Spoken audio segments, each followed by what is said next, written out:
Hello. Hello, everyone. How are you? We are Don't Mess with the Mommas, Mamas. MOMMAS, with our motto. You are the protagonist of your life, not the victim of your destiny. And you are? I'm Carla. I'm Arlaana, and we are on season 2, episode 8. And this episode is called The Comparison Trap because when you compare, you suffer, suffer, suffer. But first, we have to give a little song. Thank you, Tina Turner, who is also a wonderful, wonderful former member. Of course, she passed away, but she practiced Nam Myoho Renge Kyo. That's right. And transformed her life. But we're just going to give you one line, okay? Yeah, Because we okay. like to start off with a song. Okay. You're simply the best, better than all the rest. So that's how you should think of yourself, right? You're simply the best. You're better than all the rest, but not to have to compare. Better than you were yesterday. That's right. So what's really important is that if you keep on comparing, sorry, I'm trying to look at the word, there's an infinite goalpost. There's never an end to it, right? That's right. And why do you need to be better than this person? Why do you need to be worse than this person? Why don't you just base your life on who you were? If you're living in that comparison zone, your cortisol levels are heightened, you're always feeling anxious, you're always beating yourself up, right? You're doing weird stuff with your body, trying to chisel yourself into looking beautiful. Is that your happiness? Are you happier once you do all that? So that's a big, big question. And I know for me, it's a weird thing. Okay. But because I'm getting older and older, I've always done this. I've always asked people's ages. And then I got married late in life, so I was thinking, so I would compare myself to, how old is this person? Or if this person passed away, how old were they when they passed away? Or how old were they when they got married? Always doing that. And it's stupid. I know it's stupid. It's almost like an obsessive compulsive thing. Right. And I know it is, but it's just that tendency. And it comes from somewhere, which is really interesting. And I know you've studied that a lot. The concept of the ancient brain or the reptilian brain, Yes, right? This yes. is interesting. So hear what Carla has to say. Well, according to my research, the ancient brain, it was for survival. People lived in groups of, say, 50 to 150, and they had to survive. But it was based on the tribe, okay? You had to measure up with the tribe, okay? If you were too slow, then that means that you could be lunch for a lion, okay? Or if you were too slow to get to the food that was being served, you were too slow. You would starve. And then, were you a liability to the group? Uh, You had to be able to keep up and maintain. So that ancient brain has come all the way down to now. We're always comparing, but that's based on ancient way of survival. That the ancient brain wants to make you safe and secure and that you live. And the first thing is the law of preservation. But now it's totally different. We don't have to worry about lions, tigers, and bears unless you're hanging out in the woods. Okay, so now we're comparing ourselves to everybody who's on internet, who's on LinkedIn, Facebook, TikTok, all these images of people doing fantastic things. And then you're thinking, well, I'm not doing that. I don't measure up, and it goes into everything, your relationships with people, your love life, your status in the society. Are you making the grade? If you're not making the grade, then you're getting left behind, the clique, all these different things, And a lot of times people attach themselves to something that's so unhealthy because of the need to, belong and to know that they're okay. So, there have been lots of cases where, especially young people who are still trying to figure themselves out, Yes. they attach themselves to a group for survival, as you were just saying. Right, right. And sometimes that group is a really dangerous group and doesn't have any value whatsoever. And I know a long time ago, there was this like group of girls in Japan. They formed like a suicide pact, but the desire to feel like you're part Belong. of thing or belong or that you're normal, whatever that is. And I know when I taught psychology, we would always try to figure out what is normal, and there is no such thing. But the need to feel you are okay is so prevalent. And who cares? Basically, when you think about it, you want to compare yourself to where you were and how you're advancing. All the comparison in the world, you can look at the most beautiful person in the world, the skinniest, the this, the richest, the that. It doesn't change your situation one bit. As much as you could compare, you could like pine over the fact that your next door neighbor has all this fortune. And then when you wake up in the morning, after you go to sleep, you wake up in the morning, You're still you. you're still you. So how are you going to grow? How are you going to develop? There's this concept, and it's an interesting concept because so many people are guilty of this. It's Schadenfreude, and that means you take joy in another person's suffering. You're Yes. comparing yourself. And it's not so much conscious. It's not like you're an evil person necessarily, but you feel better about yourself. Right. But, I know like one of my friends, I'm not friends with this person anymore, but this person had a lot and still does have a lot of fortune, good looking, beautiful children, successful marriage, successful business, but always took joy in, lording it over somebody else who has, less. And that need, that desire really shows that person, no matter how much external they have, is really, there's something really missing inside, right? And we know so many people who take tremendous joy in that and putting people down, but what is their life going through, no matter what they seem to have. So, no matter what you see on social media, as you said, doesn't mean a lick, doesn't mean that that person, that influencer, whoever they are they really leading a value creating life? Are they really appreciating their life? If you're always comparing, you have no appreciation for your own What life you or have. what you have or the lives of others. There are so many people who have tremendous wealth and are miserable.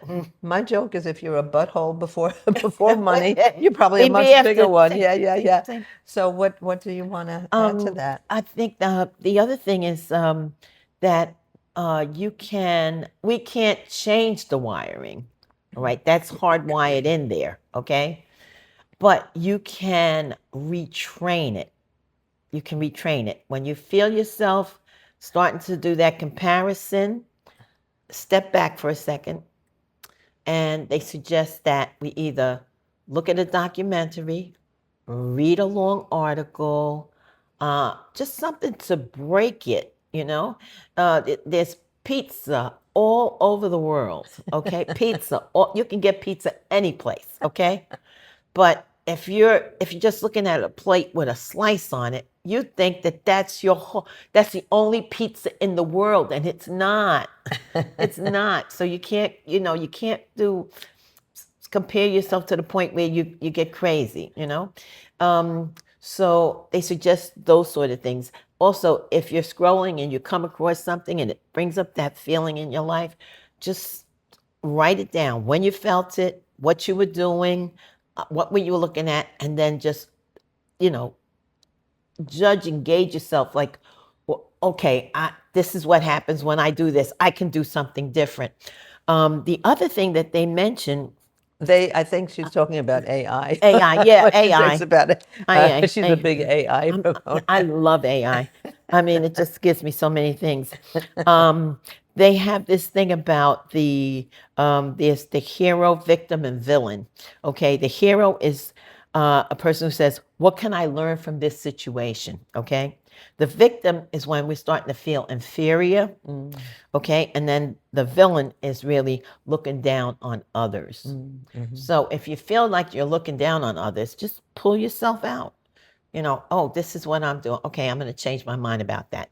And if you're looking down on others, that means that's how you feel about yourself. That's such a reflection about, your own attitude. And today I found out some really good news about my great nephew. He's doing amazing things. He's got a podcast and he's going like, whoa, he's going to do an Amazon Prime show. And, I think some people would feel jealous. I just felt so celebratory. I said, wow, good for you. Why not? That is wonderful. So celebrate other people's successes. If you can do that, Right. then you can really celebrate your own success. But if you can't celebrate others, then you can never celebrate yourself because you're always feeling, not enough, not enough. And society does that. Absolutely. Society tries to make you feel that way. So don't give in to that crapola. You are perfect as you are. I don't care if you weigh 600 pounds. I don't care if you weigh 100 pounds. I don't care if you're the most beautiful, the ugly. It doesn't matter. Just celebrate who you are. You were born in this world for a reason. You have a wonderful mission and you are unique. So use that, whatever it is, use your uniqueness and forget about comparing yourself because there'll always be somebody with more or somebody with less. Less. And so what? So what? I have to bring this up. Sure. When I can't remember what it was, but we found out that people would buy these bags, Hermes, they'd Right. buy Coach, they buy for status, Right. status symbol. Right. I have this, it means I'm doing well, and so on and so forth.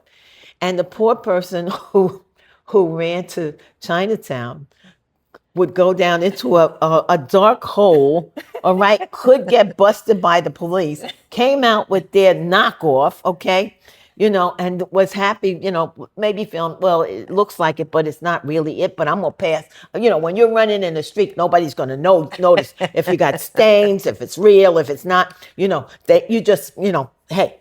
Then we found out that all the bags were made in China. Do you know how those people who went down that hole in the cabin in the darkness, risking getting busted by the police for knockoffs, must have felt? See. So I just had to bring. I thought that was so funny, Yeah, absolutely. So, but and that's what sells. People want those status symbols, and yes, it makes sense in some ways. But does that mean anything? Does that mean you've made it in life, right? So your life, appreciate your life, and I just want to share this that Buddhism teaches that everyone possesses limitless, distinct potential. External comparison causes you to lose sight of your own path and your unique flower of happiness. Instead of measuring yourself against peers, compete with your own past. It's not about comparing yourself to others, but how you compare to where you were yesterday. Even if you achieved one little step, then you have achieved something really great. And there's a concept, Obai Tori, which is Japanese for like peach, plum, cherry blossom. And damson. Imagine if everybody was the same. Imagine if every flower in the garden was the same. It all looked alike. Imagine everybody was like 100 pounds, looking like this, and the same whatever. What a boring world that would be. You need the uniqueness. That's what makes life so beautiful. Yes.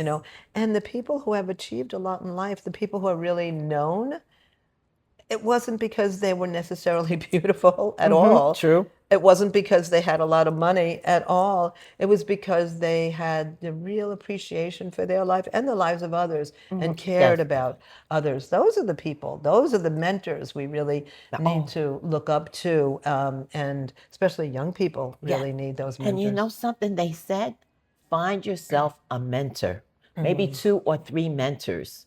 And when we're young, we want to model ourselves off of somebody who is doing something that we admire, but we have to also figure out, is this a good person to mentor myself, follow their Not footsteps. like a superficial, just looking at the superficial aspect. Right. For sure, yeah. And when I ask students that, do they have a mentor?